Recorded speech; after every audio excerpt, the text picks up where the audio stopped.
ആവശ്യമെന്തുണ്ടെങ്കിലും കുഴയണ്ട, റബ്ബിന്റെ വാതിൽ മുട്ടണം അടിക്കണ്ട.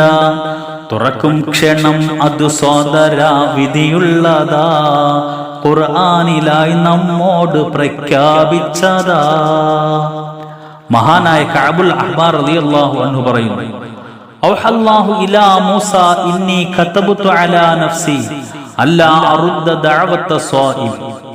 റമളാനിൽ നോമ്പുകാരന്റെ പ്രാർത്ഥന തള്ളുകയില്ല എന്ന് അള്ളാഹു സ്വയം തീരുമാനിച്ചുവെന്ന് മൂസാ നബി അലൈഹിസ്സലാമിക്ക് അള്ളാഹു ബോധനം നൽകി. യാ മൂസ ഇന്നി ഉൽഹിമുസ് സമാവാതി വൽ അർള വത്തൈറ വദ്ദവാബ് അൻ തസ്തഗ്ഫിറ ലിസ്വാഇമി റമളാൻ. അല്ലയോ മൂസ പ്രവാചകരെ, റമളാനിൽ നോമ്പ് പിടിക്കുന്നവന് പാപമോചനം തേടണമെന്ന് ആകാശഭൂമികൾക്കും പക്ഷിമൃഗാദികൾക്കും ഞാൻ തോന്നിപ്പിച്ചു കൊടുത്തിരിക്കുന്നു. പ്രാർത്ഥനയ്ക്ക് ഉത്തരം കിട്ടുന്ന സമയമാണ് നോമ്പ് തുറ സമയം.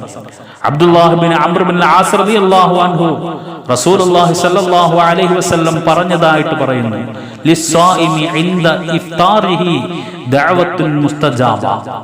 നോമ്പുകാരന് നോമ്പ് തുറക്കുന്ന സന്ദർഭത്തിൽ ഒരു സ്വീകാര്യയോഗ്യമായ ദുആ ഉണ്ട്.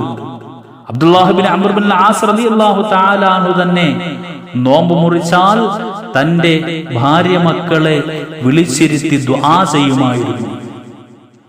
അതുപോലെ തന്നെ ബാങ്കിന്റെയും ഇഖാമത്തിന്റെയും ഇടയിൽ ദുആ സ്വീകരിക്കുമെന്ന് പുണ്യ ഹബീബ്. അദ്ദുആഉ ലാ യുറദ്ദു ബൈനൽ അദാനി വൽ ഇഖാമ. ബാങ്കിന്റെയും ഇഖാമത്തിന്റെയും ഇടയിൽ ദുആ തള്ളപ്പെടുകയില്ല, സ്വീകരിക്കുക തന്നെ ചെയ്യും. അബൂ ഹുറൈറ റളിയല്ലാഹു തആല അൻഹു റിപ്പോർട്ട് ചെയ്യുന്ന ഒരു ഹദീസിൽ നമുക്ക് വായിക്കാൻ കഴിയും, സലാസുൻ ലാ തുറദ്ദു ദഅവതുഹും. 3 പേരുടെ പ്രാർത്ഥന അല്ലാഹു തആല തള്ളിക്കളയുകയില്ല. അൽ ഇമാമുൽ ആദിൽ, ഒന്നാമത് നീതിമാനായ ഭരണാധിപൻ. വസ്സായിമു ഹീന യുഫ്തിറു, നോമ്പുകാരൻ നോമ്പ് മുറിക്കുന്ന സന്ദർഭത്തിലുള്ള ദുആ. വദഅവത്തുൽ മദ്ലൂം യർഫഉഹാ ഫൗഖൽ ഗമാം, മൂന്നാമതായിട്ട് ആക്രമിക്കപ്പെട്ടവൻ മർദിതന്റെ ദുആ. യർഫഉഹാ ഫൗഖൽ ഗമാം, അത് മേഘത്തിന്റെ മുകളിലേക്ക് ഉയർന്നു പോകും, അള്ളാഹുവിന്റെ അടുക്കൽ എത്തും, അത് അല്ലാഹു തആല സ്വീകരിക്കും.